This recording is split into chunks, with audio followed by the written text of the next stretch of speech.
Hi guys, Naomi creative കിച്ചൻ്റെ പുതിയൊരു വീഡിയോയിലേക്ക് എല്ലാവർക്കും സ്വാഗതം. അപ്പോൾ ഞാനിന്നൊരു ചമ്മന്തിപ്പൊടിയാണ് തയ്യാറാക്കുന്നത്. അപ്പോൾ നമുക്ക് മക്കൾക്കൊക്കെ കൊടുത്തു വിടാനൊക്കെ പറ്റിയ അടിപൊളി ഒരു ചമ്മന്തിപ്പൊടിയാണ് കേട്ടോ. അതിനുവേണ്ടി 2 വലിയ തേങ്ങ ഇതേപോലെ ചെറുതായിട്ട് വളരെ കുഞ്ഞായിട്ടാട്ടോ തിരുമ്മിയിരിക്കുന്നത്. ഇത് കണ്ടോ, പൊടി പൊടിയായിട്ടാണ് തിരുമ്മിയിരിക്കുന്നത്. 2 തേങ്ങ ഇതേപോലെ തിരുമ്മി എടുത്തു വെച്ചിട്ടുണ്ട്. പിന്നെ ഏറെ കരിയാപ്പില വേണം കേട്ടോ. അപ്പോൾ ഞാൻ ഇത്രയും കരിയാപ്പില എടുത്തുള്ളൂ. അപ്പോൾ അത്രയും കരിയാപ്പില ഞാൻ എടുത്തിട്ടുണ്ട്. പിന്നെ വേണ്ടത് നമുക്ക് എന്താണെന്ന് വെച്ചാൽ ഇഞ്ചി വേണം. ഇഞ്ചി ഇതേപോലെ സ്ലൈസായിട്ടാണ് അരിഞ്ഞിരിക്കുന്നത്. പിന്നെ ഒരു ടേബിൾ സ്പൂൺ പിന്നെ മല്ലി എടുത്തിട്ടുണ്ട് കേട്ടോ. പിന്നെ ഇത്രയും വാളംപുളി എടുത്തിട്ടുണ്ട്. പിന്നെ ഒരു 8 മുളക് ഇതേപോലെ മുറിച്ച് വെച്ചിട്ടുണ്ട്. പിന്നെ ഇച്ചിരി ചെറിയ ഉള്ളി എടുത്ത് വെച്ചിട്ടുണ്ട് കേട്ടോ.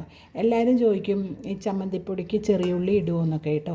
ചെറിയ ഉള്ളി ഇട്ടാൽ എന്താണെന്നോ, ചെറിയ ഉള്ളി ഇട്ട് കഴിഞ്ഞാൽ നമ്മുടെ ചമ്മന്തിപ്പൊടിക്ക് എണ്ണ കിനിഞ്ഞ് വരത്തില്ല കേട്ടോ. പിന്നെ കേടാകത്തൊന്നുമില്ല. എല്ലാവരും പറയും ദൂരെയൊക്കെ കൊടുത്തു വിടുമ്പം ചമ്മന്തിപ്പൊടിക്ക് ചെറിയ ഉള്ളി ചേർക്കരുതെന്ന് പറയും. പക്ഷേങ്കിൽ ചേർത്ത് കഴിഞ്ഞാൽ നമുക്ക് ഈ ചമ്മന്തിപ്പൊടിക്ക് എണ്ണ ഇങ്ങനെ കിനിഞ്ഞൊന്നും വരത്തില്ല കേട്ടോ. ഇതേപോലെ നല്ല പൊടിയായിട്ടുള്ള ചമ്മന്തിപ്പൊടി കിട്ടും കേട്ടോ. ഇതിൻ്റെ കൂടെ കുറച്ച് ഉഴുന്നും കൂടെ ചേർക്കണം കേട്ടോ. അപ്പോൾ ഇതെങ്ങനെയാണ് തയ്യാറാക്കുന്നതെന്ന് നോക്കാം. അടിപൊളി ടേസ്റ്റി ആയിട്ടുള്ളൊരു ചമ്മന്തിപ്പൊടി തന്നെയാണ് കേട്ടോ. അപ്പം നമുക്കത് വീഡിയോയിലേക്ക് പോകാം. ഓക്കെ. അപ്പം ഞാനൊരു ചീനച്ചട്ടി അടുപ്പത്ത് വെച്ചിട്ടുണ്ട് കേട്ടോ. അടുപ്പത്ത് വെച്ചിട്ട് അതിലേക്ക് ഞാൻ നമ്മുടെ തേങ്ങ തിരുമ്മിയത് ചേർത്ത് കൊടുക്കുവാണ്. എന്നിട്ട് നമുക്കിത് നന്നായിട്ടൊന്ന് ഇളക്കി കൊടുക്കാം. ഇളക്കി നല്ല ബ്രൗൺ കളറാവുന്നിടം വരെയും നമുക്ക് ഇളക്കണം കേട്ടോ. ചമ്മന്തിപ്പൊടി ഇളക്കുന്നതൊക്കെ നല്ലൊരു പണിയാണ്. അപ്പോൾ നമുക്ക് ഇത് നന്നായിട്ട് ഇളക്കി അതൊന്ന് സെറ്റാക്കി എടുക്കാം കേട്ടോ.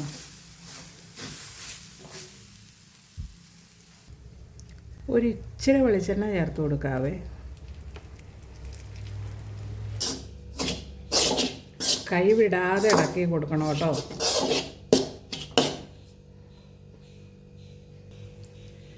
അപ്പോൾ ഈ ഇത്രയും മൂപ്പാവുമ്പോൾ നമുക്കിതിലേക്ക് ഇഞ്ചിയും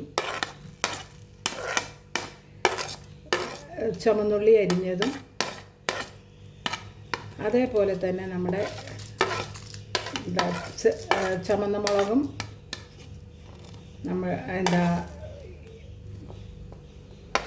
മല്ലിയും കൂടെ ചേർത്ത് കൊടുക്കാം കേട്ടോ. എന്നിട്ട് നമുക്കിത് നന്നായിട്ട് ഇളക്കി കൊടുക്കാം.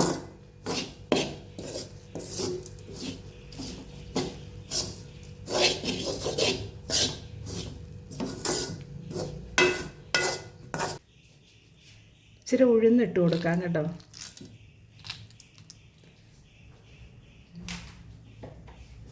എന്നിട്ട് ഇനി നമുക്കിത് നന്നായിട്ട് ഇളക്കാം. ഇനി ഇതിലേക്ക് നമുക്ക് കറിവേപ്പില ഇട്ട് കൊടുക്കാം. ഞാൻ കുറച്ചധികം തന്നെ കറിവേപ്പില ഇട്ട് കൊടുക്കുന്നുണ്ട് കേട്ടോ.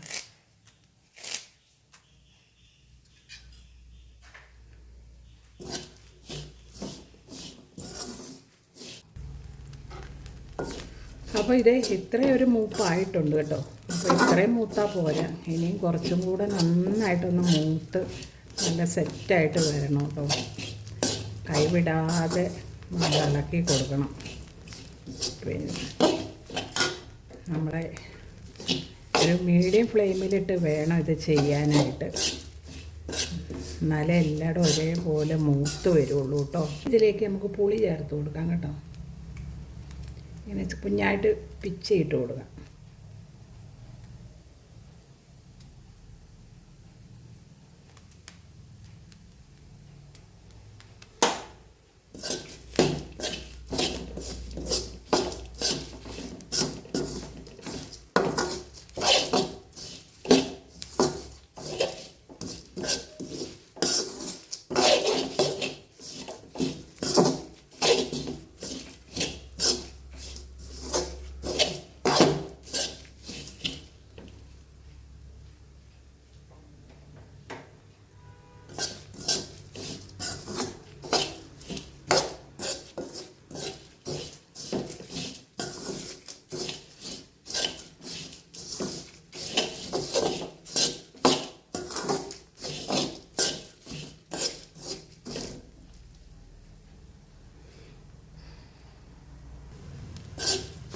അപ്പോൾ അത് ഇത്രയും മതിയും തോന്നുന്നു. ഏതായാലും ഞാനിത് ഓഫ് ചെയ്യാണ്. എല്ലാം നല്ല ബ്രൗൺ കളറായിട്ടുണ്ട്.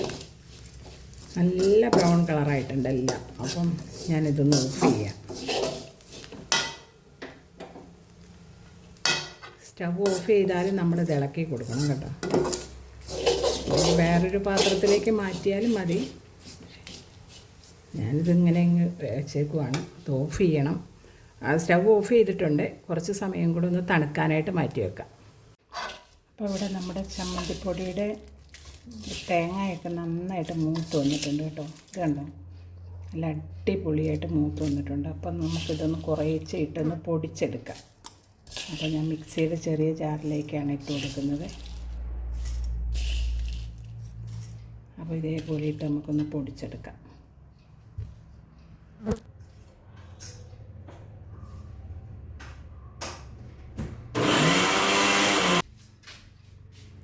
അപ്പോൾ ഇത് കണ്ടോ, നന്നായിട്ട് പൊടിഞ്ഞിട്ടുണ്ട്. ഇതിലേക്ക് ഞാൻ ഉപ്പിട്ടില്ല. അപ്പോൾ ഇച്ചിരി ഉപ്പും കൂടെ ഇട്ടിട്ടൊന്ന് പൊടിച്ചിട്ട് വരാം. അപ്പോൾ ശകലം ഉപ്പിട്ടിട്ടുണ്ടേ.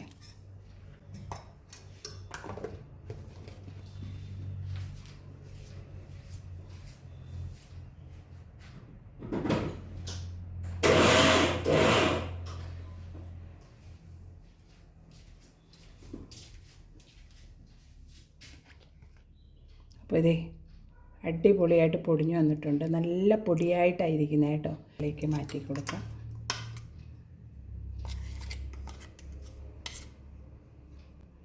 നമുക്കെല്ലാം ഇതേപോലെ പൊടിച്ചെടുക്കാം.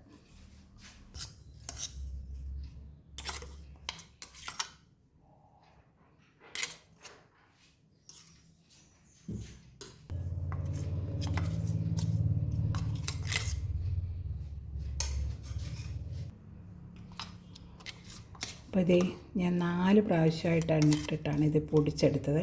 ഇത് കണ്ടോ, ഒട്ടും തന്നെ എണ്ണ ഇനിഞ്ഞിട്ടൊന്നുമില്ല. അടിപൊളി ചമ്മന്തിപ്പൊടിയാണ് കേട്ടോ.